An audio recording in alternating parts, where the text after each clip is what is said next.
Hello નમસ્કાર વિદ્યાર્થી મિત્રો, હું પાર્થ આપ સર્વેનું પ્રોક્સિમા ફિઝિક્સ ચેનલ ઉપર હાર્દિક સ્વાગત કરું છું. મિત્રો આજે આપણે લઈને આવી ગયા છે ધોરણ 12 નું ચેપ્ટર નંબર 1 નું 15મું લેક્ચર, અને જેની અંદર આજે આપણે ભણવાના છે ખૂબ જ ઇમ્પોર્ટન્ટ ટોપિક બોર્ડની પરીક્ષા માટે અને ગુસ્સેટમાં આવનારા નાના મોટા પ્રશ્નો માટે.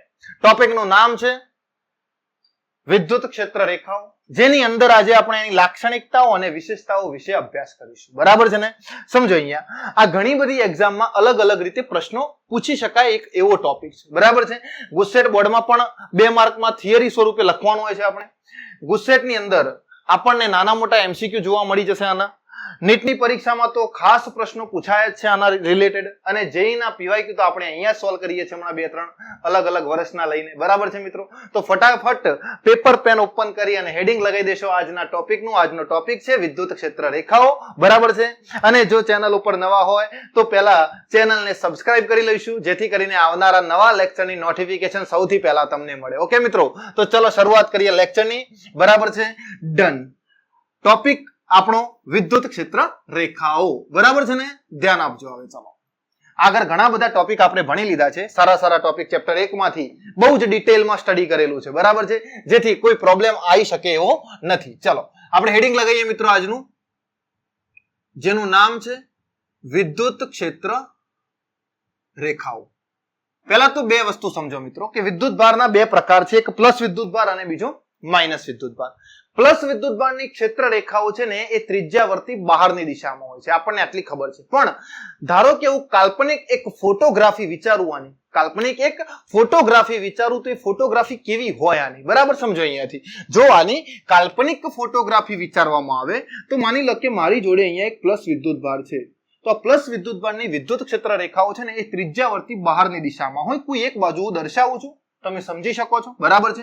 અહીંયા ક્ષેત્ર રેખા હશે, અહીંયા ક્ષેત્ર રેખા હશે, અહીંયા ક્ષેત્ર રેખા હશે. બરાબર છે? આ રીતે જેમ જેમ આપણે દૂર જઈશું એમ ક્ષેત્ર રેખાનું મૂલ્ય છે ને ભાઈ એ નાનું થતું જશે. જુઓ, પડી ગઈ ખબર આટલી વસ્તુની?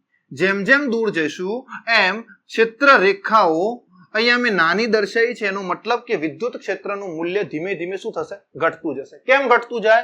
તો વિદ્યુત ક્ષેત્ર સદિશ રાશિ છે. માની લો કે હું કોઈ એક સદિશ અહીંયા દોરું તો આ સદિશની લંબાઈ જે છે ને એ સદિશનું મૂલ્ય બતાવે છે. શું બતાવે છે? લંબાઈ. આ જે લંબાઈ છે એ સદિશનું મૂલ્ય બતાવે છે. તો વિદ્યુત ભારથી જેમ જેમ દૂર જઈશું, બરાબર છે ને, એમ મેં નાના સદિશ બનાવેલા છે, એટલે એનો મતલબ એવો થયો કે દૂર જઈશું એમ વિદ્યુત ભારના કારણે ઉત્પન્ન થતા વિદ્યુત ક્ષેત્રનું મૂલ્ય ધીમે ધીમે ઘટતું જશે.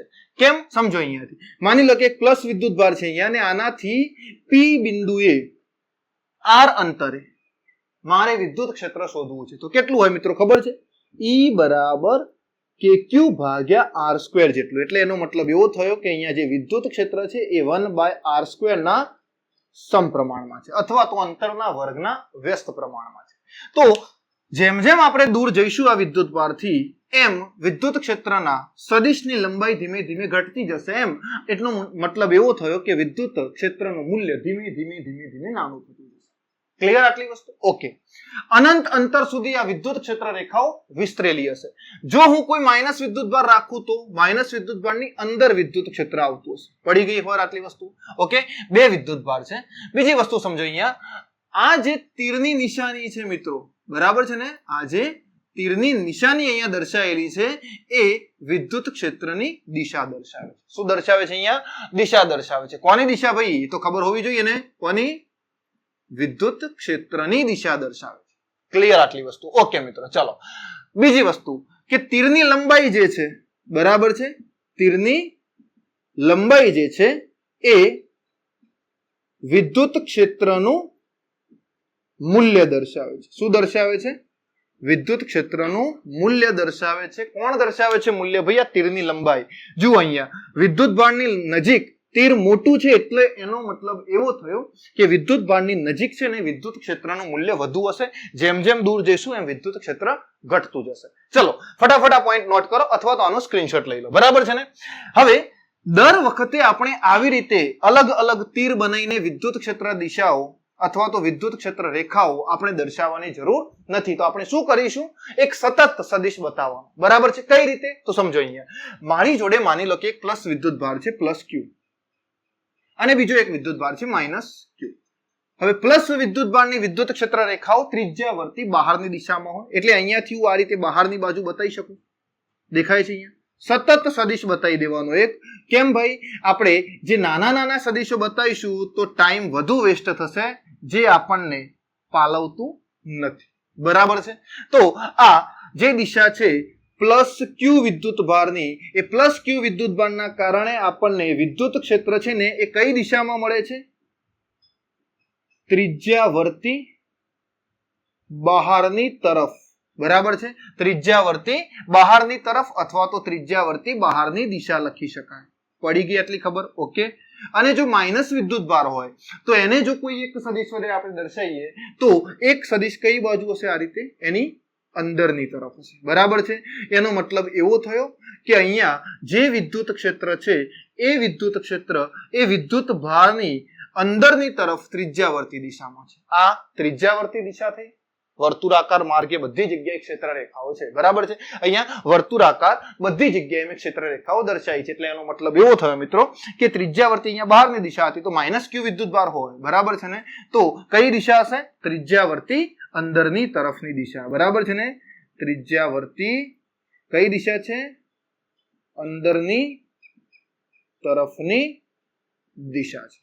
ક્લિયર આટલી વસ્તુ? એટલે પ્લસ વિદ્યુત ભારનું વિદ્યુત ક્ષેત્ર બહારની બાજુ છે અને માઇનસ વિદ્યુત ભારનું વિદ્યુત ક્ષેત્ર એ અંદરની તરફ છે. બરાબર છે? આ મુદ્દો ફટાફટ પોઈન્ટ નોટ કરો અને આપણે આગળ જઈએ. ચલો હવે સમજો. અહીંયા આ જે વિદ્યુત ક્ષેત્ર રેખાઓ છે ને ભાઈ, એક ખાલી કલ્પના છે. શું છે મિત્રો? આ કલ્પના છે. આવું શું સાચે હોય કે ના હોય એ હજુ ખબર પડી નથી આપણને. બરાબર છે? પણ આ ક્ષેત્ર રેખાઓ એ ફક્ત અને ફક્ત વૈજ્ઞાનિકોની કલ્પના છે, જે કલ્પનાની આપણે સ્ટડી કરીએ છીએ. બરાબર છે? એટલે હું અહીંયા એક પોઈન્ટ તમને લખીને સમજાવવા માંગુ છું મિત્રો કે વિદ્યુત ક્ષેત્ર રેખાઓ એ કેવી છે મિત્રો? કાલ્પનિક રેખાઓ છે. કેવી રેખાઓ છે મિત્રો? કાલ્પનિક રેખાઓ છે. અને આ કાલ્પનિક રેખાઓ છે એ કઈ જગ્યાએ વિસ્તરણ પામે છે? વિદ્યુત ભારથી અવકાશમાં વિસ્તરણ પામે છે. વિદ્યુત ભારના તરફથી અવકાશમાં વિસ્તરણ પામે છે. બરાબર છે? અને જે ક્ષેત્ર રેખાઓ આ કાલ્પનિક છે અને જે અવકાશમાં મિત્રો શું કરે છે? એ વિસ્તરણ પામે છે. આટલું ખાસ ધ્યાન રાખો. વિદ્યુત ક્ષેત્ર રેખાઓ અવકાશમાં વિસ્તરણ પામે છે. હવે બીજી વસ્તુ સમજો. આ ક્ષેત્ર રેખાઓની અંદર જો આપણે કોઈ નાનકડો વિદ્યુત ભાર મૂકી દઈએ, પ્લસ વિદ્યુત ભાર, ધન વિદ્યુત ભાર મૂકી દઈએ, તો એ ધન એકમ વિદ્યુત ભાર છે એ વિદ્યુત ક્ષેત્રની દિશામાં ગતિ કરવા લાગશે. આ ખાસ ધ્યાન રાખજો. બરાબર છે? તો અહીંયા લખી શકીએ કે જો તેમાં એટલે વિદ્યુત ક્ષેત્રમાં. બરાબર છે? જો તેમાં પ્લસ ક્યુ એકમ ધન વિદ્યુત ભાર મૂકવામાં આવે. બરાબર છે ને? આવે તો તે વિદ્યુત ક્ષેત્રની દિશામાં, કઈ દિશામાં મિત્રો? વિદ્યુત ક્ષેત્રની દિશામાં ગતિ કરે છે. આ ખાસ ધ્યાન રાખો. બરાબર છે? માની લો કે અહીંયા પ્લસ વિદ્યુત ભાર હોય અને એની વિદ્યુત ક્ષેત્ર રેખાઓ આ દિશામાં છે. જો અહીંયા હું નાનકડો કોઈ વિદ્યુત ભાર મૂકી દઉં ક્યુ એકમ ધન વિદ્યુત ભાર, તો એ આ બાજુ ગતિ કરવા લાગશે. બરાબર છે? અને અહીંયા જો માઇનસ વિદ્યુત ભાર હોય અને માઇનસ વિદ્યુત ભારની ક્ષેત્ર રેખા અંદર હોય ને અહીંયા જો કોઈ પ્લસ ક્યુ વિદ્યુત ભાર મૂકી દઉં તે અંદરની તરફ ગતિ કરવા લાગશે. પડી ગઈ ખબર આટલી વસ્તુ? ઓકે. આ દિશામાં આનું સ્થાનાંતર થશે વિદ્યુત ક્ષેત્રની દિશામાં, અને આનું પણ વિદ્યુત ક્ષેત્રની દિશામાં. આ વિદ્યુત ક્ષેત્રનો સદિશ છે. પડી ગઈ ખબર? ઓકે. ફટાફટ આનો સ્ક્રીનશોટ લો. બરાબર છે? અને આપણે હવે અલગ અલગ મુદ્દાઓ નોટ કરીએ. ચલો. ક્ષેત્ર રેખાઓ એની વિશેષતાઓ અને લાક્ષણિકતાઓ બહુ બધી છે. આપણે જે જરૂરી છે બધી ખાસ જોઈશું. બરાબર છે? અને તમે લોકો નોટ કરશો. ચલો આપણે પહેલા જ મુદ્દાની ચર્ચા કરીએ. બરાબર છે? પહેલો મુદ્દો શું કહેવા માંગે છે? તમે આને નોટ કરી લીધું હશે મિત્રો? તો જુઓ અહીંયા પહેલો જ મુદ્દો. પહેલો મુદ્દો ખાસ ધ્યાન રાખવાનો, પરીક્ષામાં પૂછાય તો લખતા આવડવું જોઈએ મિત્રો. ઓકે. ચલો. વિદ્યુત ક્ષેત્ર રેખાઓ ધન વીજભારમાંથી શું કરે છે ભાઈ? ધન વીજભારમાંથી બહાર નીકળે છે અને ઋણ વીજભારમાં શું કરે છે મિત્રો? આ અંત પામે છે. અંત પામે છે. ખાસ ધ્યાન રાખવાનું, ધનમાંથી બહાર નીકળે અને કઈ જગ્યાએ અંત પામે? ઋણ વિદ્યુતભારમાં એ અંત પામશે. બરાબર છે ને? ઓકે, લાઈક સમજી લો કે મારી જોડે એક પ્લસ વિદ્યુતભાર છે અને એક માઇનસ વિદ્યુતભાર છે. તો પ્લસમાંથી નીકળીને ક્ષેત્ર રેખા માઇનસમાં જ જશે. પ્લસમાંથી નીકળીને ક્ષેત્ર રેખા ક્યાં જશે મિત્રો? માઇનસમાં જ જશે. બરાબર છે? ઓકે, અહીંયાથી નીકળી અને ક્યાં અંત પામી? માઇનસ વિદ્યુતભારની અંદર. બરાબર. બીજી વસ્તુ સમજો કે વિદ્યુત ક્ષેત્ર રેખાઓ ક્યારે બંધ ગાળો રચતી નથી. તે ક્યારે, ધ્યાન આપજો અહીંયાથી, જે ક્યારે બંધ ગાળો રચતી નથી. બંધ ગાળો એટલે ક્લોઝ લૂપ. બરાબર છે ને? ક્લોઝ લૂપ ક્યારે બને? તો આમ ક્ષેત્ર રેખા જાય અને આમ પાછી આવે, આને બંધ ગાળો કહેવાય. આવું તો બનશે નહીં અહીંયા. એટલા માટે આ મુદ્દો આપણે લખીએ છીએ કે વિદ્યુત ક્ષેત્ર રેખાઓ છે ને એ ક્યારે બંધ ગાળો રચતી નથી. પડી ગઈ ખબર આટલી? ઓકે, ચલો એના પછીનો મુદ્દો સમજો મિત્રો, ત્રીજા નંબરનો. વિદ્યુત ક્ષેત્ર રેખાઓ જે છે એ પ્લસમાંથી નીકળીને માઇનસમાં જાય તો એ અંત હંમેશા માઇનસમાં જ પામે છે. બરાબર છે? એનો મતલબ એવો થયો કે તે અવકાશમાં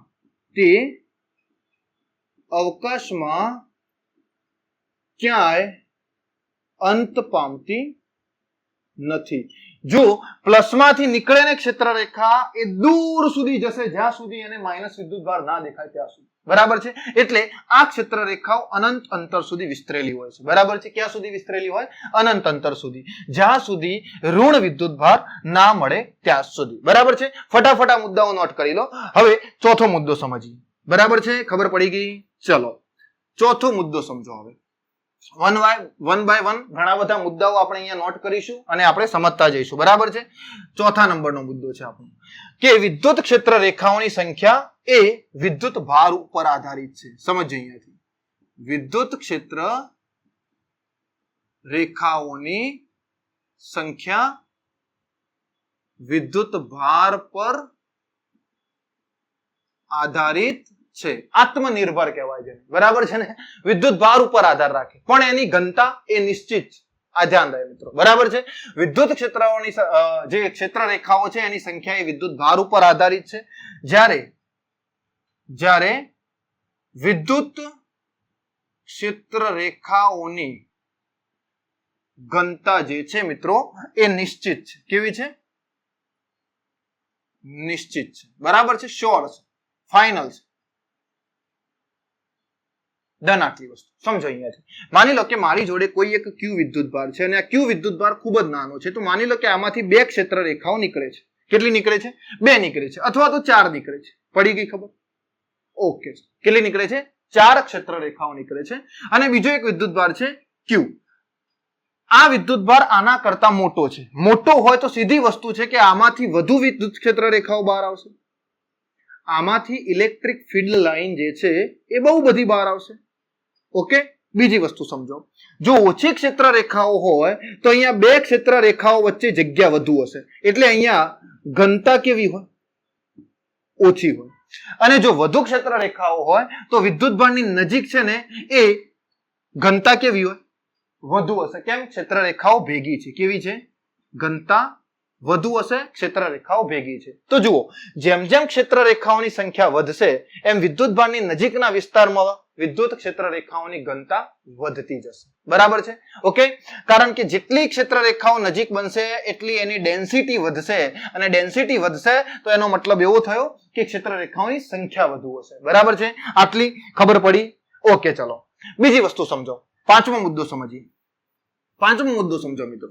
અલગ અલગ સરસ મજાના મુદ્દાઓ છે. બરાબર છે?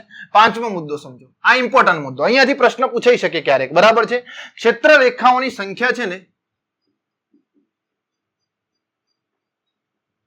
ક્ષેત્ર રેખાઓની સંખ્યા એ હંમેશા વિદ્યુત ભારના મૂલ્યના સમપ્રમાણમાં છે. આ ક્ષેત્ર રેખાઓની સંખ્યા કોના સમપ્રમાણમાં છે? વિદ્યુત ભારના મૂલ્યના સમપ્રમાણમાં છે. કઈ રીતે? માની લો કે મારા જોડે એક પ્લસ ક્યુ વિદ્યુત ભાર છે અને આમાંથી બે ક્ષેત્ર રેખાઓ નીકળે છે. પડી ગઈ? કેટલી ક્ષેત્ર રેખાઓ છે મિત્રો? બે. બરાબર છે? પહેલી આ બાજુ છે, બીજી આ બાજુ છે. જો વિદ્યુત ભાર ડબલ કરી દેવામાં આવે એટલે અહીંયાથી 2q કરી દેવામાં આવે તો એક હતી તો બે ક્ષેત્ર રેખાઓ નીકળી, અને બે ગણો વિદ્યુત ભાર કર્યા તો ચાર ક્ષેત્ર રેખાઓ નીકળશે. કેટલી નીકળશે મિત્રો? ચાર ક્ષેત્ર રેખાઓ નીકળશે. જેમ જેમ વિદ્યુત ભારનું મૂલ્ય વધશે એમ ક્ષેત્ર રેખાઓની સંખ્યા વધતી જશે. પડી ગઈ ખબર આટલી વસ્તુ? એટલા માટે પોઈન્ટ લખ્યો છે કે ક્ષેત્ર રેખાઓની સંખ્યા જે છે એ વિદ્યુત ભારના મૂલ્યના સમપ્રમાણમાં છે. જો મેં એક જ વિદ્યુત ભાર અહીંયા પ્લસ ક્યુ મૂક્યો છે તો હું માની લઉં કે આની બે ક્ષેત્ર રેખાઓ નીકળે છે, તો અહીંયા વિદ્યુત ભાર ડબલ કરવામાં આવે તો ક્ષેત્ર રેખાઓ ડબલ થઈ જશે. પડી ગઈ ખબર? આટલી વસ્તુ ખબર પડી? માની લો કે મારી જોડે કોઈ ક્યુ વિદ્યુત ભાર છે અને આમાંથી ચાર ક્ષેત્ર રેખાઓ નીકળે છે. સમજીએ કેટલી ક્ષેત્ર રેખાઓ? ચાર ક્ષેત્ર રેખાઓ નીકળે છે. જો આને હું ડબલ કરી દઉં 2q તો આમાંથી કેટલી નીકળવી જોઈએ ક્ષેત્ર રેખાઓ મિત્રો? 8 નીકળવી જોઈએ. કેટલી નીકળશે અહીંયાથી ક્ષેત્ર રેખાઓ? 8 નીકળશે. પડી ગઈ ખબર આટલી વસ્તુ? જોઈ લો અહીંયાથી આ 8 ક્ષેત્ર રેખાઓ નીકળી. જેમ જેમ વિદ્યુત ભારનું મૂલ્ય વધશે એમ વિદ્યુત ક્ષેત્ર રેખાઓની સંખ્યા વધતી જશે. પડી ગઈ ખબર? અહીંયાથી સરસ મજાનો પ્રશ્ન પૂછાય છે. હું પ્રશ્ન લખું છું, પહેલા આનો સ્ક્રીનશોટ લઈ લો. બરાબર છે? આમાં પ્રશ્ન શું પૂછાય તો જુઓ અહીંયાથી. પ્રશ્ન શું પૂછાય તો જોઈ લો અહીંયાથી. અહીંયા ક્વેશ્ચન છે આપણા જોડે, પાંચમા મુદ્દા ઉપરથી સરસ મજાનો ક્વેશ્ચન. માની લો કે મારી જોડે અહીંયા કોઈ Q1 વિદ્યુત ભાર છે અને અહીંયા કોઈ Q2 વિદ્યુત ભાર છે. સમજીએ બે વિદ્યુત ભાર આપેલા છે. બરાબર છે? પ્રશ્ન તમને પૂછાય, અહીંયાથી વિદ્યુત ક્ષેત્ર રેખા નીકળીને આની અંદર જાય છે. બરાબર છે? આ રીતે સમજીએ અહીંયા. બરાબર? અહીંયાથી ક્ષેત્ર રેખા નીકળીને પેલા વિદ્યુત ભારની અંદર જાય છે અને આ બાજુની ક્ષેત્ર રેખાઓ ત્યાં સુધી પહોંચી શકતી નથી. પ્રશ્ન તમને પૂછાય એવો મિત્રો કે Q1 નું મૂલ્ય ભાગ્યા Q2 નું મૂલ્ય જણાવો. બરાબર છે? આવું ના પૂછાય તો કદાચ આવું પૂછાય કે Q1 ભાગ્યા Q2 જણાવો. બરાબર છે? ખાલી જગ્યા, અને મૂલ્ય કીધું હોય તો મૂલ્ય લખવાનું, ખાલી ગુણોત્તર કીધું હોય તો ખાલી ગુણોત્તર લખી શકાય. ઓપ્શન 1 આપું છું 2, ઓપ્શન B આપું છું 1/2, ઓપ્શન C આપું છું -1/2 અને ઓપ્શન D -2. બરાબર છે? આમાંથી કયો જવાબ સાચો થાય તો જુઓ અહીંયા. પહેલા વિદ્યુત ભાર ની ક્ષેત્ર રેખાઓ કેટલી છે એ ગણી લેવાની. તો જુઓ 1 2 3 4 5 6 7 8, એટલે Q1 બરાબર 8 અને Q2 કેટલા? 1 2 3 4 4 થાય. પણ જુઓ આમાંથી ક્ષેત્ર રેખાઓ બહાર નીકળે છે એટલે આ પ્લસ અને આની અંદર જાય છે એટલે આ માઇનસ. પડી ગઈ ખબર? તો અહીંયાથી Q1 નું મૂલ્ય 8 થાય. મૂલ્ય નથી લખતો, ખાલી Q1 નું નેચર લખું છું 8 અને અહીંયા -4, તો આનો જવાબ શું થાય? -2 થાય. પડી ગઈ ખબર આટલી વસ્તુ? -2 થાય. પણ જો મૂલ્ય લખવાનું થાય તો 8 અને અહીંયા 4. બરાબર છે? અહીંયા -4 હોય તો માનાંક કરીએ તો જવાબ શું આવે? 2. એટલે જવાબ જો મૂલ્ય કીધું હોય તો 2 લખીશું અને વિદ્યુત ભારોનો ગુણોત્તર કીધો હોય તો -2 લખીશું. પડી ગઈ ખબર આટલી વસ્તુ? ઓકે, ફટાફટ આનો સ્ક્રીનશોટ લઈશું અને આગળ જઈએ. બરાબર છે? ઓકે, આગળ જઈએ ભાઈ. છઠ્ઠો મુદ્દો ચલો સમજો અહીંયા. ઓકે, ચલો સમજાઈ ગયો ભાઈ. આવો પ્રશ્ન પૂછાય તો જેટલી ક્ષેત્ર રેખાઓ હોય એટલું વિદ્યુત ભારનું મૂલ્ય હશે. બરાબર છે? ચલો સમજો હવે છઠ્ઠો મુદ્દો. ધ્યાન આપજો અહીંયા. વિદ્યુત ક્ષેત્ર રેખાઓ જે છે, વિદ્યુત ક્ષેત્ર રેખાઓ વિદ્યુત ભારને જોડતી રેખા સાથે સપ્રમાણતા ધરાવે છે. શું ધરાવે છે મિત્રો? સપ્રમાણતા ધરાવે છે. સમજો અહીંયાથી કઈ રીતે ખબર પડી? માની લો કે મારી જોડે કોઈ Q1 વિદ્યુત ભાર છે અને બીજો એક Q2 વિદ્યુત ભાર છે. સમજો અહીંયા ખાસ ઇમ્પોર્ટન્ટ મુદ્દો છે. આ Q1 વિદ્યુત ભાર છે અને અહીંયા છે Q2 વિદ્યુત ભાર. આ બંનેને જોડતી રેખા આ રહી. બરાબર છે? આનું મૂલ્ય નાનું હોય તો સીધી વસ્તુ છે કે આની ક્ષેત્ર રેખાઓ નાની હશે, અને આનું મૂલ્ય મોટું હોય તો સીધી વસ્તુ છે કે આના વિદ્યુત ક્ષેત્ર રેખાઓની સંખ્યા કેવી હશે? વધુ હશે. ઓકે, સમજો અહીંયાથી ક્ષેત્ર રેખા નીકળે છે અને આની અંદર જાય છે. પડી ખબર? અને અહીંયાથી ક્ષેત્ર રેખા નીકળે છે એ પણ આની અંદર જાય છે. સમજીએ આ ખૂણો અને આ ખૂણો. પડી ખબર? આ ખૂણો અને આ ખૂણો આલ્ફા છે. કેટલો છે મિત્રો? આ આલ્ફા ખૂણો છે. અને આ ખૂણાની વાત કરું તો બીટા છે. આમાંથી મોટો ખૂણો કયો? આલ્ફા કે બીટા? આલ્ફા કે બીટા? સીધી વસ્તુ છે મિત્રો કે આલ્ફા ખૂણો કેવો છે? મોટો છે. અને બીટા ખૂણો કેવો છે? આલ્ફા અને બીટામાં આલ્ફા ખૂણો મોટો છે અને બીટા ખૂણો કેવો છે? નાનો છે. બરાબર છે? તો જે મોટો ખૂણો બનાવે વિદ્યુત ક્ષેત્ર રેખાઓ અહીંયા Q1 એક આ બાજુ ક્ષેત્ર રેખા, એક આ બાજુ, તો આલ્ફા થાય. તો અહીંયા પણ આલ્ફા જ થવો જોઈએ, અહીંયા પણ આલ્ફા જ થવો જોઈએ ખૂણો, અને અહીંયા પણ આલ્ફા જ થવો જોઈએ. પડી ગઈ ખબર? જો આલ્ફા ખૂણો મોટો હોય, કેવો હોય? આલ્ફા ખૂણો મોટો હોય તો ક્ષેત્ર રેખાઓ કેવી મળશે મિત્રો? આપણને નાની મળશે. પડી ગઈ ખબર આટલી વસ્તુ? જો આલ્ફા ખૂણો મોટો હોય તો ક્ષેત્ર રેખાઓ આપણને કેવી મળશે મિત્રો? નાની મળશે. ડન આટલી વસ્તુ? ઓકે. અને બીટા ખૂણો જો નાનો હોય તો આ ક્ષેત્ર રેખાઓ કેટલી મળશે આપણને? બહુ ઓછી મળશે. કઈ રીતે? તો જુઓ, આ રીતે Q2 વિદ્યુતભાર છે, એક ક્ષેત્ર રેખા આમ આવી, બીજી આમ આવી, તો આ ખૂણો કયો બને? બીટા. અહીંયા આવશે તો આ પણ કેટલો હશે? બીટા. અહીંયા આવશે તો આ બીટા, અહીંયા આવે તો આ પણ ખૂણો કેટલો? બીટા. અહીંયા આવે તો આ ખૂણો બીટા, અને આ પણ કેટલો? બીટા. તો જુઓ અહીંયા આ બંનેમાંથી કયો વિદ્યુતભાર મોટો છે? કદાચ એ લખવું હોય તો શું લખી શકાય? તો આ વિદ્યુતભાર મોટો કહેવાય કે આ મોટો કહેવાય? તો જેનો ખૂણો નાનો હોય, એની અક્ષ સાથે, જોડતી અક્ષ સાથે ખૂણો નાનો હોય એ વિદ્યુતભાર મોટો હોય. બરાબર છે? કેમ? કારણ કે નાનો ખૂણો બનતો હોય તો ક્ષેત્ર રેખાઓ વધુ હશે, અને જો મોટો ખૂણો બનતો હોય બે ક્ષેત્ર રેખાઓની વચ્ચે તો ત્યાં ક્ષેત્ર રેખાઓ ઓછી હોય, ને ઓછી હોય તો વિદ્યુતભારનું મૂલ્ય કેવું હોય? નાનું. એટલે એનો મતલબ એવો થયો કે Q1 નું મૂલ્ય અને Q2 નું જે મૂલ્ય છે એમાંથી મોટો વિદ્યુતભાર જે છે એ Q2 છે. બરાબર? Q1 નથી. પડી આટલી ખબર? ઓકે. કેમ? Q1 ની ક્ષેત્ર રેખાઓની સંખ્યા ઓછી છે અને Q2 ની ક્ષેત્ર રેખાઓની સંખ્યા વધુ છે. કેમ ખબર પડી? આ ખૂણો જેટલો મોટો હશે એટલી ક્ષેત્ર રેખાઓ ઓછી હશે, અને ખૂણો જેટલો નાનો હશે બે ક્ષેત્ર રેખાઓ વચ્ચે એટલી ક્ષેત્ર રેખાઓ વધુ હશે. ડન? ઓકે. ચલો ફટાફટ પોઈન્ટ નોટ કરો. આગળનો પોઈન્ટ જોઈએ હવે. ઓકે. 7મો પોઈન્ટ સમજો. અહીંયા 7મા પોઈન્ટની ચર્ચા કરીશું. બહુ સરસ મજાનો પોઈન્ટ છે. બરાબર છે? ક્લિયર મિત્રો? ઓકે. 7મો પોઈન્ટ સમજો. વિદ્યુત ક્ષેત્રની ઘનતા એ, અથવા તો વિદ્યુત ક્ષેત્ર રેખાઓની, બરાબર છે, વિદ્યુત ક્ષેત્રની ઘનતા એ વિદ્યુત ક્ષેત્રનું મૂલ્ય દર્શાવે છે. પડી ગઈ ખબર? વિદ્યુત ક્ષેત્રનું મૂલ્ય એ ક્યાંથી ખબર પડે? ઘનતા ઉપરથી ખબર પડશે મિત્રો, ડેન્સિટી ઉપરથી. માની લો કે અહીંયા એક ક્ષેત્ર રેખા છે, બીજી ક્ષેત્ર રેખા આમ જાય છે, ત્રીજી ક્ષેત્ર રેખા આમ જાય છે. ઓહો હો હો હો, અરે એક ક્ષેત્ર રેખા આમ છે, બીજી આમ છે, ત્રીજી આમ છે. બરાબર છે? સમજો. અહીંયા ધ્યાન આપજો ખાસ. અહીંયા જુઓ, ક્ષેત્ર રેખાઓ ભેગી છે, અહીંયા કેવી છે? ભેગી છે, ને વચ્ચેના ભાગમાં ખુલ્લી છે. અહીંયા હું એક બિંદુ મૂકી દઉં A, બીજું બિંદુ મૂકી દઉં B, અને ત્રીજું બિંદુ મૂકી દઉં C. કઈ જગ્યાએ અહીંયા આપણને વિદ્યુત ક્ષેત્રનું મૂલ્ય વધુ જોવા મળશે? કઈ જગ્યાએ વધુ જોવા મળશે ભાઈ આપણને? તો અહીંયા A અને C બિંદુએ કેવું જોવા મળશે? સરખું ક્ષેત્ર જોવા મળશે. કેમ? કારણ કે અહીંયા ક્ષેત્ર રેખાઓ બંને બાજુ સરખી રીતે ભેગી થયેલી છે. જ્યારે આ બંને કરતા B બિંદુએ કેવું જોવા મળશે આપણને? ઓછું જોવા મળશે. પડી ગઈ ખબર? કેમ ઓછું જોવા મળશે ભાઈ? કારણ કે અહીંયા ક્ષેત્ર રેખાઓ દૂર છે તો અહીંયા વિદ્યુત ક્ષેત્રનું મૂલ્ય કેવું હશે? ઓછું હશે. કેવું હશે ભાઈ? ઓછું. અને આ બંને ક્ષેત્ર રેખાઓ અહીંયા ભેગી છે તો અહીંયા ક્ષેત્રનું મૂલ્ય કેવું થઈ જાય? વધી જશે. બરાબર છે? પડી ગઈ ખબર આટલી વસ્તુ? ઓકે. બીજી વસ્તુ સમજો અહીંયાથી. 8મો મુદ્દો સમજાવી ભાઈ? ઓકે. સ્ક્રીનશોટ લેતા રહેજો જોડે જોડે, અને લખતા હોય તો લખતા જજો.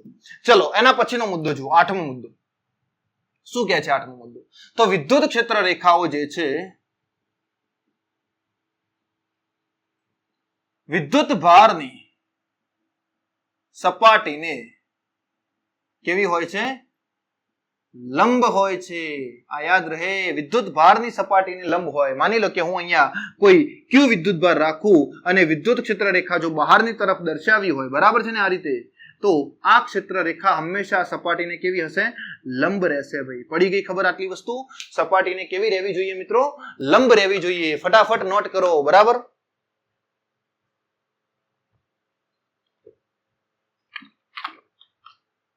ઓકે. ખબર પડી ગઈ? ચલો સરસ.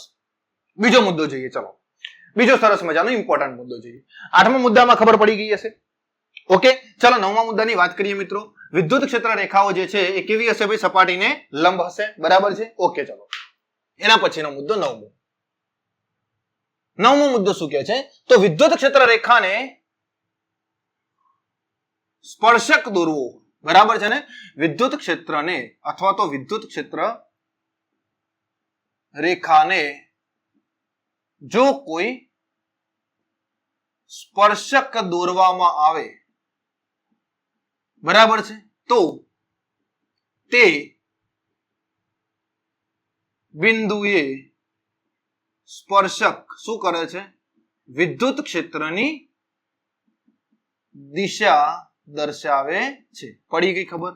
વિદ્યુત ક્ષેત્ર રેખાને જો કોઈ સ્પર્શક દોરી દઈએ તો તે સ્પર્શક તે બિંદુએ શું કરશે?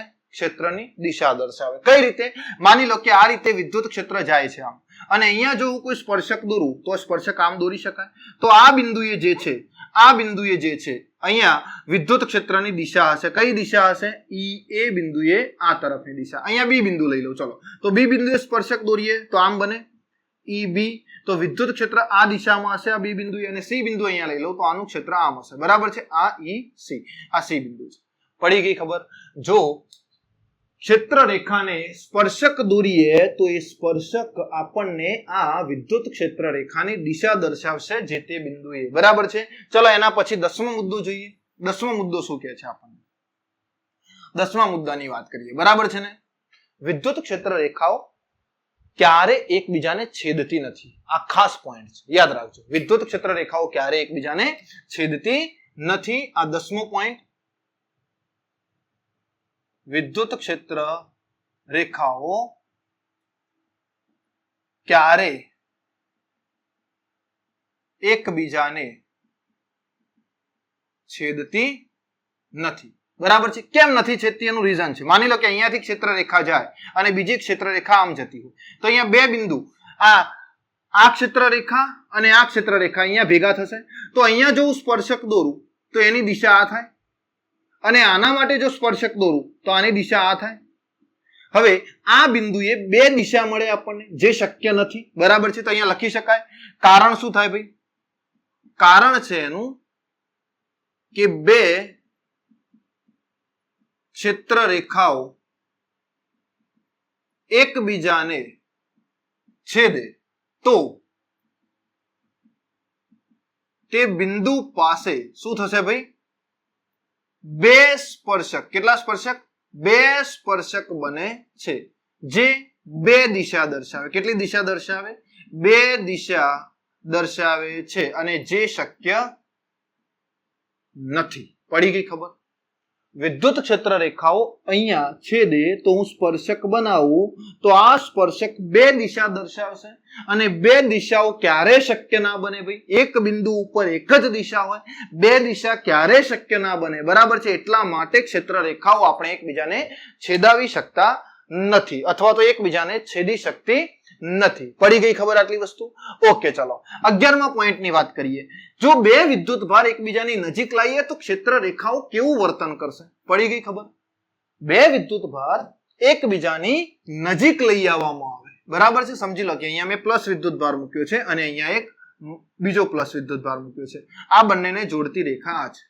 સમજીએ. આ બાજુની ક્ષેત્ર રેખા તો આમ ભાગી જશે, આ બાજુની ક્ષેત્ર રેખા પણ આમ ભાગી જશે, અહીંયાની ક્ષેત્ર રેખા આની આમ ભાગી જશે, આની ક્ષેત્ર રેખા પણ આમ ભાગી જશે. તો આ બાજુ જનારી ક્ષેત્ર રેખા જે છે એને જવાનું હતું આ દિશામાં, પણ એ શું થશે ખબર છે? અહીંયાથી આમ જતી રહેશે. કેમ? આ પ્લસના કારણે વિદ્યુત ક્ષેત્ર રેખાઓ આકર્ષણ અને અપાકર્ષણ અનુભવે છે. અહીંયાની ક્ષેત્ર રેખાને આમ જવાનું હતું, પણ શું થશે ભાઈ? એ આમ જતી રહેશે. પડી ગઈ ખબર? અને આ ક્યારે એકબીજાને સ્પર્શ કરશે નહીં. પડી ગઈ? અહીંયાની ક્ષેત્ર રેખાની વાત કરીએ તો આ ક્ષેત્ર રેખાને આ બાજુ જવાનું હતું, એ પણ આમ જતી રહેશે, અને અહીંયાની ક્ષેત્ર રેખાને જેને આમ જવું હતું એ આમ જતી રહેશે, બરાબર છે ને. એટલે આ ક્ષેત્ર રેખાઓ ક્યારે એકબીજાને સ્પર્શ કરી શકે નહીં, બરાબર છે. અહીંયાની વિદ્યુત ક્ષેત્ર રેખા દર્શાવો તો આમ જશે, અહીંયાની પણ આમ જશે, પણ આ ક્યારે વચ્ચેના ભાગમાં એકબીજાને સ્પર્શ કરશે નહીં. પડી ગઈ ખબર? અહીંયાથી દોરવી હોય તો પણ દોરી શકાશે આમ. આ ક્ષેત્ર રેખાઓ એટલે વચ્ચેના ભાગમાં વિદ્યુત ક્ષેત્ર હંમેશા કેવું હશે? 0 હશે. પડી ગઈ ખબર આટલી વસ્તુ? ચલો પોઈન્ટ ફટાફટ સ્ક્રીનશોટ લેશો. 12મો પોઈન્ટ જોઈએ, સરસ મજાનો. 11મા પોઈન્ટની બી બહુ સરસ મજાની ચર્ચા થઈ ગઈ આપણી જોડે કે બે ક્ષેત્ર રેખાઓ એકબીજાને જો સમાન વિદ્યુત ભારની હોય તો શું કરે છે? અપાકર્ષે છે. ક્ષેત્ર રેખાઓ અપાકર્ષે, બરાબર છે. બીજો મુદ્દો સમજો અહીંયા 12મો. 12મો મુદ્દો શું કહે છે ભાઈ? તો વિદ્યુત ક્ષેત્ર રેખાઓ એ પ્લસ ક્યુ વિદ્યુત ભારથી અપાકર્ષણ પામે છે, બરાબર છે, અને માઇનસ ક્યુ વિદ્યુત ભારથી શું કરે છે ભાઈ? આકર્ષણ પામે છે. પડી ગઈ ખબર આટલી વસ્તુ? માની લો કે અહીંયાથી કોઈ વિદ્યુત ક્ષેત્ર રેખા જતી હોય, બરાબર છે, આ રીતે બે ક્ષેત્ર રેખાઓ, અને અહીંયા જો કોઈ પ્લસ ક્યુ વિદ્યુત ભાર મૂકી દઉં તો શું થશે? આને આમ જવું હતું પણ આ પ્લસ ના કારણે એ ક્યાં જતી રહેશે? આમ જતી રહેશે. આને પણ આમ જવું હતું પણ એ પ્લસ વિદ્યુત ભારના કારણે આમ દૂર જતી રહેશે. કેમ આવું થયું? કારણ કે પ્લસ ના કારણે અપાકર્ષણ પામે છે. પડી ગઈ ખબર? અને આ જ ક્ષેત્ર રેખાઓ જો આ દિશામાં જતી હોય, બરાબર છે, આ દિશામાં જતી હોય અને હું અહીંયા માઇનસ ક્યુ વિદ્યુત ભાર મૂકી દઉં તો આને આમ જવું હતું પણ એ ક્યાં જશે? હવે આમ જશે. પડી ગઈ ખબર? કઈ બાજુ જશે? એ આમ થઈ અને નીકળશે, આમ થઈ અને નીકળી જશે, બરાબર છે, આમ થઈ અને આમ નીકળશે. પડી ગઈ ખબર? અહીંયાથી જતી હશે તો આની અંદર દાખલ થશે, આમ. ઓકે, એટલા માટે અહીંયા માઇનસ વિદ્યુત ભારના કારણે ક્ષેત્ર રેખાઓ હંમેશા આકર્ષણ પામે છે અને બીજી વસ્તુ કે પ્લસ વિદ્યુત ભારના કારણે અપાકર્ષણ પામે છે. પડી ગઈ ખબર આટલી વસ્તુ? ચલો આનો સ્ક્રીનશોટ લઈ લો જલ્દીથી. ઓકે, 13મો પોઈન્ટ જોઈએ. ચલો 13મો પોઈન્ટ પણ બહુ જ સરસ મજાનો ઇમ્પોર્ટન્ટ, 13મો પોઈન્ટ પણ બહુ જ સરસ મજાનો અને ઇમ્પોર્ટન્ટ પોઈન્ટ છે, બરાબર છે. શું કહેવા માંગે છે? તો સમાંતર, ધ્યાન આપજો અહીંયાથી, સમાંતર સીધી અને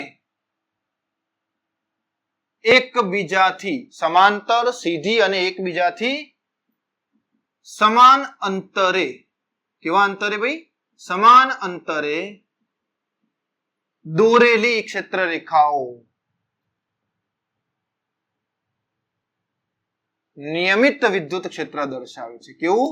નિયમિત વિદ્યુત ક્ષેત્ર દર્શાવે છે. કઈ રીતે? તો આ એક ક્ષેત્ર રેખા આના જેવી જ આને સમાંતર સીધી અને સમાન અંતરે જો બધી દોરવામાં આવે, બરાબર છે ને, તો આ જે વિદ્યુત ક્ષેત્ર છે એ કયું થયું ભાઈ? નિયમિત વિદ્યુત ક્ષેત્ર.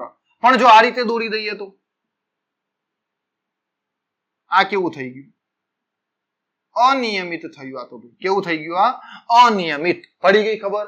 નિયમિત વિદ્યુત ક્ષેત્ર અને અનિયમિત વિદ્યુત ક્ષેત્ર. આની અંદર આપણે વિદ્યુત ભારની વર્તનની વાતો કરીશું, બરાબર છે ને, પણ એટલીસ્ટ આપણને હાલ ખબર પડવી જોઈએ કે આ સમાન અને સમાંતર અંતરે અથવા તો સમાન અંતરે અને એકબીજાને સમાંતર દોરેલી ક્ષેત્ર રેખાઓ એ નિયમિત વિદ્યુત ક્ષેત્ર દર્શાવે છે અને આ રીતે જો અનિયમિત દોરવામાં આવે તો એ અનિયમિત વિદ્યુત ક્ષેત્ર દર્શાવે છે. પડી ગઈ ખબર આટલી વસ્તુ?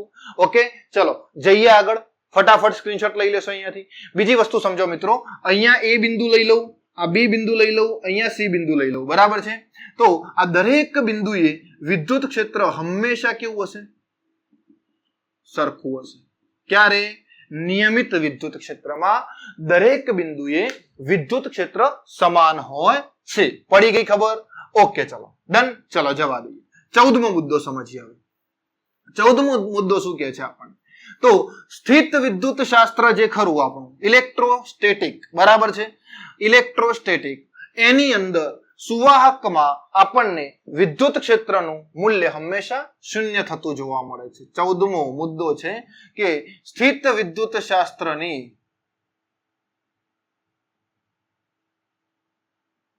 શરત હેઠળ, કઈ શરત ભાઈ? સ્થિત વિદ્યુત શાસ્ત્રની શરત હેઠળ કોઈ સુવાહકના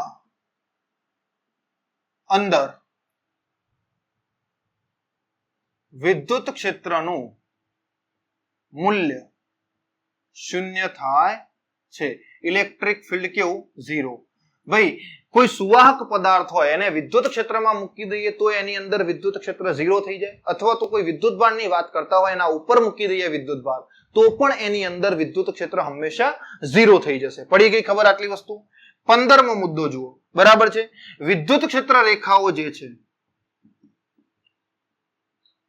વિદ્યુત ક્ષેત્ર રેખાઓ એ કોઈ સુવાહક સપાટીને લંબ હોય છે. કેવી હોય છે ભાઈ? લંબ. કઈ રીતે?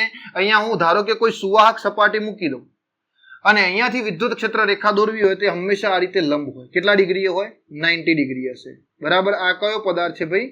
સુવાહક પદાર્થ છે અને એને વિદ્યુત ક્ષેત્ર રેખાઓ હંમેશા લંબ હશે એટલે કે 90 ડિગ્રી હશે.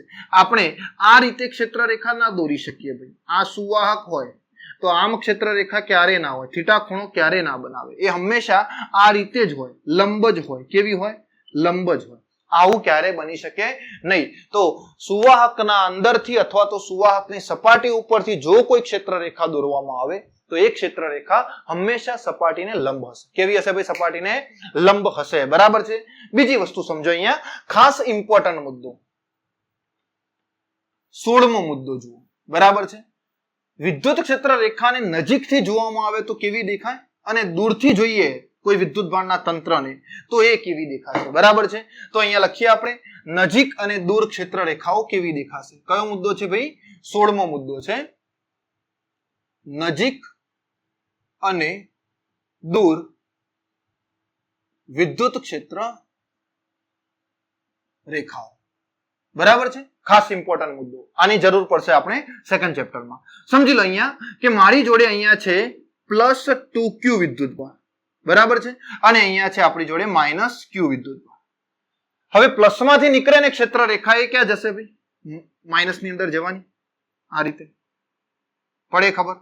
અહીંયાથી આ રીતે જવાની. ઓકે. અહીંયા તો ઘણી બધી ક્ષેત્ર રેખાઓ છે ભાઈ. આમ જ જશે. કેમ? આ મોટો છે વિદ્યુત ભાર એટલે આની ક્ષેત્ર રેખા દૂર જશે પણ આને ખેંચી લાવશે. કેમ? એ નાનો વિદ્યુત ભાર છે. આ રીતે પડી ખબર? ઓકે. અહીંયા બીજી ક્ષેત્ર રેખા દોરો કે જે ખૂબ જ તીવ્રતાથી આ રીતે બહાર નીકળશે. બરાબર છે. ખૂબ જ તીવ્રતાથી આ રીતે બહાર નીકળશે. તો નજીકના વિસ્તારમાં આપણને આ રીતે ક્ષેત્ર રેખાઓ જોવા મળશે. કઈ રીતે? આ રીતે. જુઓ અહીંયા દેખાય છે ને એ રીતે. પણ આ જ તંત્રને જો દૂરથી જોવામાં આવે તો કેવું દેખાય? દૂરથી જોવામાં આવે એનો મતલબ કે દૂરથી જોઈએ તો આ બે વિદ્યુતભાર એ બિંદુવત વિદ્યુતભાર જેવું કામ કરે. એક જ વિદ્યુતભાર જેવું કામ કરશે. તો એનો મતલબ એવો થયો કે +2q અને -q બંનેના કારણે આપણને એક q વિદ્યુતભાર મળશે અને આને દૂરથી જોઈએ તો ખાલી q વિદ્યુતભાર એકલો દેખાય અને q વિદ્યુતભારની ક્ષેત્ર રેખાઓ કેવી દેખાય? આપણને બહાર આવતી દેખાય આ રીતે. તો જુઓ અહીંયાથી આપણે દૂરથી જોઈએ ને તો આવું દેખાશે. આ એક જ વિદ્યુતભાર છે એવું. આ એક જ વિદ્યુતભાર છે એવું. અને એક વિદ્યુતભારની ક્ષેત્ર રેખા ખાલી બહાર આવતી હોય એ જ દેખાય. બરાબર છે. અંદરની ક્ષેત્ર રેખાઓ આપણે જોઈ શકીશું નહીં. એટલે બિંદુવત વિદ્યુતભારની ક્ષેત્ર રેખાઓ હંમેશા આપણે આ રીતે બહાર આવતી માની લઈએ છીએ. પડી ગઈ ખબર? કોઈ તંત્ર હોય એ તંત્રને જો દૂરથી જોઈએ તો એની ક્ષેત્ર રેખાઓ પણ આપણે આમ બહાર આવતી માની લઈએ છીએ. ખબર પડી ગઈ આટલી વસ્તુની મિત્રો? ઓકે, સરસ. ચલો આનો સ્ક્રીનશોટ લઈ લેશો. બરાબર છે. અને આપણે 2-3 સવાલ જોઈએ અને એ સવાલ અલગ અલગ જેઈની પરીક્ષામાં પૂછાયેલા છે. બરાબર. ચલો સાફ કરું છું. ઓકે. અલગ અલગ જેઈની પરીક્ષામાં પૂછાયેલા સવાલ છે જેની આપણે બહુ જ સરસ રીતે ચર્ચા કરીએ અને તમે એના જવાબ જરા કોમેન્ટની અંદર જણાવતા રહેજો. હું તો જણાવું જ છું અહીંયા પણ તમે પણ કોમેન્ટ કરશો તો વધુ મજા આવશે. ઓકે. ચલો સમજો અહીંયાથી. પહેલો જ પ્રશ્ન જોઈએ આપણે જેઈ 2015 માં પૂછાયેલો. ક્ષેત્ર રેખાઓના ઉપરથી આ સવાલ પૂછાયેલો છે. 4 ઓપ્શનમાંથી કયો ઓપ્શન એ ક્ષેત્ર રેખાઓ માટે સાચો છે? હું 4 ઓપ્શન આપું છું. આકૃતિ છે. બરાબર છે. અહીંયા પહેલો ઓપ્શન છે. બરાબર છે. અહીંયા પ્લસ વિદ્યુતભાર છે એક બાજુ. ડન. આટલી વસ્તુ સમજજો. અને એક બાજુ માઇનસ વિદ્યુતભાર છે. હવે આની ક્ષેત્ર રેખાઓ આ રીતે છે. પ્લસમાંથી નીકળીને આમ જાય છે અને માઇનસમાં આમ આવે છે. શું આ ઓપ્શન સાચો છે મિત્રો? જણાવજો જરા મને. બરાબર છે. શું આ ઓપ્શન સાચો છે કે ખોટો છે? પ્લસમાંથી નીકળીને માઇનસમાં આ રીતે દાખલ થાય છે. બરાબર છે. ચલો બી ઓપ્શન આ રીતે આપેલો છે આપણને. બી ઓપ્શન આ રીતે આપેલો છે. અહીંયા પ્લસ પ્લસ પ્લસ વિદ્યુતભાર છે કિનારી ઉપર અને અહીંયા માઇનસ વિદ્યુતભાર. પ્લસની ક્ષેત્ર રેખાઓ આ રીતે બહારની બાજુ છે અને માઇનસની ક્ષેત્ર રેખાઓ આ રીતે અંદરની બાજુ છે. શું આ ઓપ્શન સાચો છે? બરાબર છે. આ પણ જણાવવાનો ટ્રાય કરજો. સી ની વાત કરીએ ચલો. બરાબર છે. સી ઓપ્શન ની અંદર પણ આપણને એક ગોળો આપેલો છે આ રીતે અને અહીંયાથી બે ભાગમાં એક બાજુ પ્લસ વિદ્યુતભાર મૂકેલો છે અને એક બીજે માઇનસ વિદ્યુતભાર મૂક્યો છે અને આની ક્ષેત્ર રેખાઓ આ રીતે છે. પ્લસમાંથી નીકળી અને આમ જાય છે, પ્લસ માંથી નીકળી અને આમ જાય છે, બરાબર છે. માઇનસ માટે આમ આવે છે, બરાબર છે. માઇનસ માટે આમ આવે છે, પ્લસ માંથી નીકળી અને આમ જાય છે, પ્લસ માંથી નીકળી અને આમ જાય છે, બરાબર છે. માઇનસ માટે આ રીતે આવી રહી છે ક્ષેત્ર રેખાઓ. શું આ ક્ષેત્ર રેખાઓ સાચી છે? જણાવો મને, બરાબર છે. ઓકે, અને ચોથો ઓપ્શન આપણને આપેલો છે, A B C અને D ઓપ્શન આપેલો છે આપણને. અહીંયા એક ગોળો સમજીએ, બરાબર છે. અને આની અંદર બે ભાગ કરેલા છે, એક બાજુ પ્લસ વિદ્યુતભાર છે અને બીજી બાજુ માઇનસ વિદ્યુતભાર છે, બરાબર છે. અને આપણને આવું આપ્યું છે કે પ્લસ માંથી નીકળીને ક્ષેત્ર રેખા માઇનસ ની અંદર દાખલ થાય છે, પ્લસ માંથી નીકળી અને માઇનસમાં દાખલ થાય છે, પ્લસ માંથી નીકળી અને માઇનસમાં દાખલ થાય છે. અહીંયા પણ પ્લસ માંથી નીકળી અને માઇનસમાં દાખલ થાય છે, પ્લસ માંથી નીકળી અને માઇનસમાં દાખલ થાય છે, પ્લસ માંથી નીકળી અને માઇનસમાં દાખલ થાય છે. કયો ઓપ્શન સાચો કહેવાય? આ તો સાચો કહેવાશે જ નહીં, કારણ કે ક્ષેત્ર રેખા આવું ક્યારે વર્તન કરતી જ નથી, બરાબર છે. આમાં પણ પ્લસ માંથી નીકળી અને જતી રહી અને માઇનસમાં આવે છે, એ ડાયરેક્શન ખાલી બતાવી છે, ક્યાંથી આવે છે ખબર નથી. આ પણ ઓપ્શન ખોટો છે મિત્રો. કેમ? કારણ કે ક્ષેત્ર રેખા આમ થઈને આમ સીધી ના થઈ જાય ક્યારે, એ વક્ર માર્ગે માઇનસ ની અંદર દાખલ થવી જોઈએ. એટલે આપણો D option A correct option છે. ડી ઓપ્શન એ સાચો ઓપ્શન છે. ઓકે મિત્રો, ડન. ચલો સ્ક્રીનશોટ લઈ લેશો. આગળ જઈએ, નવો પ્રશ્ન જોઈએ. નવો પ્રશ્ન શું છે સમજો હવે, સરસ રીતે, બહુ જ મસ્ત રીતે સોલ્વ કરવાનો ટ્રાય કરજો. આઈઆઈટી 2001 માં પૂછાયેલો સવાલ, આઈઆઈટી 2001 માં પૂછાયેલો સવાલ છે, બરાબર છે. અહીંયા તમને એવું કીધું છે કે ત્રિકોણના ત્રણેય શિરોબિંદુ ઉપર પ્લસ ક્યુ અને પ્લસ ક્યુ વિદ્યુતભાર મૂકેલા હોય તો આની ક્ષેત્ર રેખાઓ દોરવાની છે, બરાબર છે. અને ચાર ઓપ્શન માંથી કઈ સાચી છે આપણે એ દર્શાવવાની છે, બરાબર છે. આની ક્ષેત્ર રેખાઓ આપણે ચાર ઓપ્શન માંથી કઈ સાચી પડશે આપણે એ દર્શાવી છે. તો હું પહેલો ઓપ્શન બનાવું છું. અહીંયાથી પહેલો ઓપ્શન માની લો કે અહીંયા આ રીતે આપણને ટ્રાયેંગલ આપેલો છે, બરાબર છે ને. અને અહીંયા આ વિદ્યુતભાર અહીંયા મૂકેલા છે, બરાબર. હવે આની ક્ષેત્ર રેખાઓ અહીંયા આ રીતે છે, સમજીએ.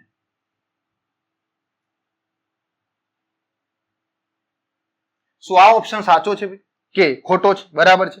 બી ઓપ્શન અહીંયા લખું છું, બરાબર છે. બી ઓપ્શન આ રીતે આપેલો છે.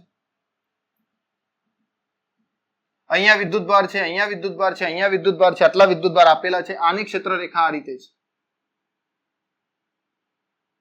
ખાસ ધ્યાનથી અને વિચારીને જવાબ આપજો, બરાબર છે.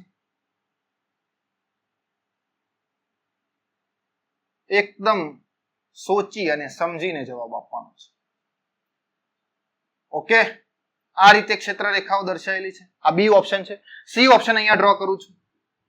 સી ઓપ્શન આ રીતે છે. અહીંયા ક્ષેત્ર રેખાઓ આપી છે બહારની તરફની દિશામાં, બરાબર છે. અને વચ્ચેની તરફ આવી ક્ષેત્ર રેખા આપી છે, બરાબર છે. અને ડી ઓપ્શન આપણને આપેલો છે આ રીતે.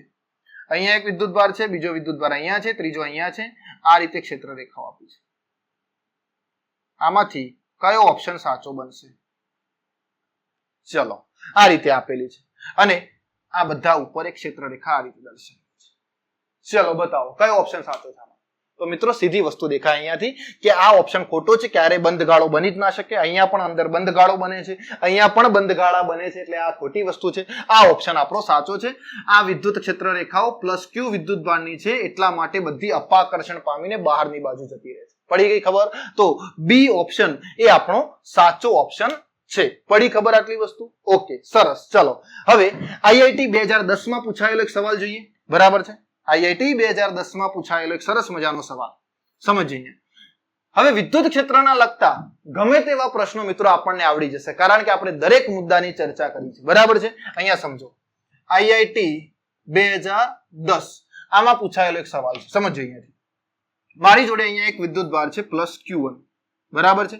અને અહીંયા એક વિદ્યુતભાર છે માઇનસ Q2. બે વિદ્યુતભાર આપેલા છે, પ્લસ Q1 અને માઇનસ Q2, બરાબર છે. અહીંયાથી ક્ષેત્ર રેખા નીકળે છે, આમ જાય છે, બરાબર.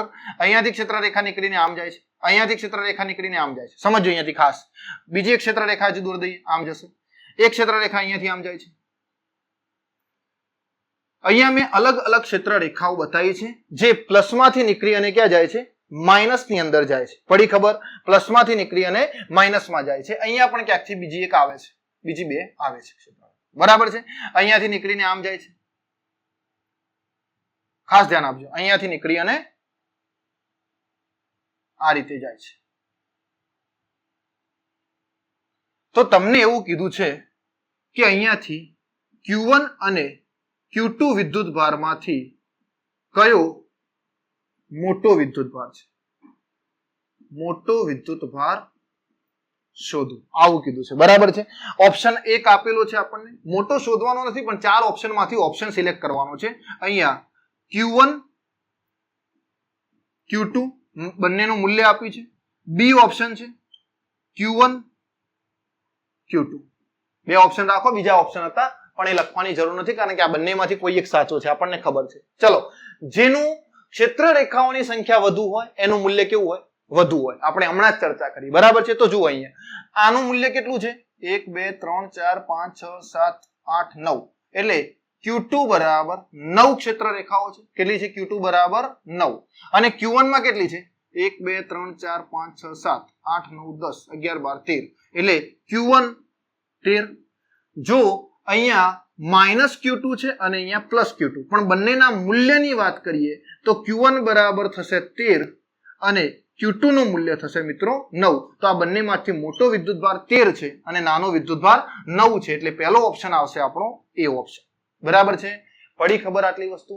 સરસ મજાનું લેક્ચર આપણે અહીંયા લેક્ચરને પૂર્ણ કરીએ છીએ મિત્રો. ઓકે, જો લેક્ચર ગમ્યું હોય તો લાઈક કરજો અને નવા લેક્ચરની રાહ જોજો મિત્રો. ઓકે, તો મળીએ નેક્સ્ટ લેક્ચરની અંદર. ને જે મિત્રો આપણા લેક્ચર્સ જોવે છે, તૈયારી કરે છે, એમના સુધી આપણું લેક્ચર પહોંચાડવાનું છે. અને જો ચેનલ ઉપર નવા હોય તો ચેનલને લાઈક કરી સબસ્ક્રાઇબ કરવાની છે અને આપણા દરેક મિત્રો સાથે ચેનલને શેર કરી દેવાની છે. ઓકે મિત્રો, તો મળીએ નેક્સ્ટ લેક્ચરમાં. ત્યાં સુધી bye bye and thank you.